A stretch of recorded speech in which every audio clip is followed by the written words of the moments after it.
So with Kalydeco in particular, there's been some pretty substantial improvements. So when I talked before about the lung infections, so kids that were on Kalydeco actually saw a 50% reduction in the amount of infections that they had, which is pretty substantial because some of the infections can be treated with outpatient antibiotics, but others you need to come into the hospital for a 2-week admission. So if you're talking about a 50% reduction in that alone is pretty significant.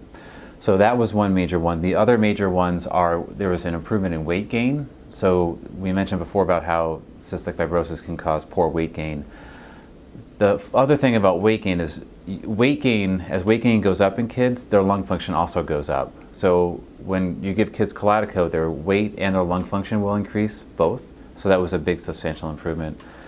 Third was that the sweat chloride test essentially normalized for a lot of kids. So in other words, we actually proved that the drug actually changes what actually is happening in that transporter that I talked about before.